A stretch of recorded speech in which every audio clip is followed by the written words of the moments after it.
കഥയുടെ കാണാപ്പുറങ്ങൾ സർഗസംവാദം നടത്തി. ആരോഗ്യമാണ് സമ്പത്ത്, വ്യായാമമാണ് അതിൻ്റെ സംരക്ഷണം. കൈയും കണ്ണും മനസ്സും ഒരുപോലെ പ്രവർത്തിക്കുന്ന ടേബിൾ ടെന്നീസ് പഠിക്കുവാനും പരിശീലിക്കുവാനുമായി അത്യാധുനിക സംവിധാനങ്ങളോടെയുള്ള പയ്യന്നൂർ CRM അക്കാഡമിയിലേക്ക് ഏവർക്കും സ്വാഗതം. ബന്ധപ്പെടുക CRM table tennis academy, government ആശുപത്രിക്ക് സമീപം, Payyanur. Vellur government higher secondary school സാഹിതീയം സാഹിത്യവേദിയുടെ ആഭിമുഖ്യത്തിൽ കഥയുടെ കാണാപ്പുറങ്ങൾ സർഗസംവാദം നടത്തി. പ്രമുഖ സാഹിത്യകാരൻ അംബികാസുധൻ മാങ്ങാടിന്റെ കൃതികളെ മുൻനിർത്തി എഴുത്തിന്റെയും ജീവിതത്തിന്റെയും വിവിധ തലങ്ങളെക്കുറിച്ച് ചർച്ച നടത്തി. 2 മത്സ്യങ്ങൾ, എന്മഗജെ, പ്രാണവായു, ചിന്നമുണ്ടി, നീരാളിയൻ, അല്ലോഹലൻ തുടങ്ങിയ രചനകളെക്കുറിച്ച് കുട്ടികൾ കഥാകാരനുമായി ചർച്ച നടത്തി. അത് പറയാനാണ് ഞാൻ പറയുന്നത്. നല്ലതുണ്ടെങ്കിൽ ജീവിച്ചിരിക്കുമ്പോൾ തന്നെ പറയണം. ഈ മരിച്ചുപോയ അമ്മ പറയാണ്, നല്ലതുണ്ടെങ്കിൽ, മനുഷ്യന് നല്ലത് പറയാനുണ്ടെങ്കിൽ ജീവിച്ചിരിക്കുമ്പോൾ തന്നെ പറയണം.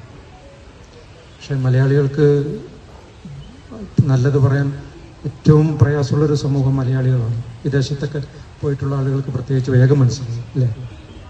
നല്ലത് പറയാൻ മലയാളികൾക്ക് വലിയ മടിയാണ്, ഒരിക്കലും പറയില്ല. പിന്നെ പറയും, മരിച്ചു കഴിഞ്ഞാൽ നമ്മൾ അപദാനങ്ങൾ ഇങ്ങനെ തുടങ്ങും. എഴുത്തുകാരന്റെ പുതിയ പുസ്തകമായ തോട്ടുംകര പോതി പ്രിൻസിപ്പൽ K. ജയചന്ദ്രന് കൈമാറി. വിദ്യാർത്ഥികളായ ഇഷ, പത്മജിത്ത്, അശ്വതി, യദുകൃഷ്ണ, കൃഷ്ണരാജ്, മയൂഖ, അനാമിക, ഹരിചന്ദന, ശ്രീയ വിജയ്,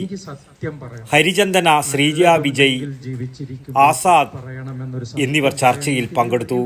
സാഹിതീയം കൺവീനർ അഞ്ജലി PV സ്വാഗതവും വിദ്യാർത്ഥിനി തീർത്ഥ സുജിത് നന്ദിയും പറഞ്ഞു. News bureau, Payyanur.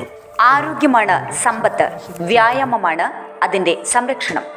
കൈയും കണ്ണും മനസ്സും ഒരുപോലെ പ്രവർത്തിക്കുന്ന ടേബിൾ ടെന്നീസ് പഠിക്കുവാനും പരിശീലിക്കുവാനുമായി അത്യാധുനിക സംവിധാനങ്ങളോടെയുള്ള പയ്യന്നൂർ CRM അക്കാഡമിയിലേക്ക് ഏവർക്കും സ്വാഗതം. കുട്ടികൾക്കും മുതിർന്നവർക്കും വിദഗ്ധരായവരുടെ മേൽനോട്ടത്തിൽ പ്രത്യേകം പരിശീലന സൗകര്യം. കൂടാതെ കളിക്കാനറിയുന്ന ഏവർക്കും സൗജന്യമായി പ്രാക്ടീസ് ചെയ്യാനുള്ള സൗകര്യവും ഇവിടെ ഒരുക്കിയിരിക്കുന്നു. ബന്ധപ്പെടുക CRM table tennis academy, government ആശുപത്രിക്ക് സമീപം, പയ്യന്നൂർ. Phone number 9446 437748.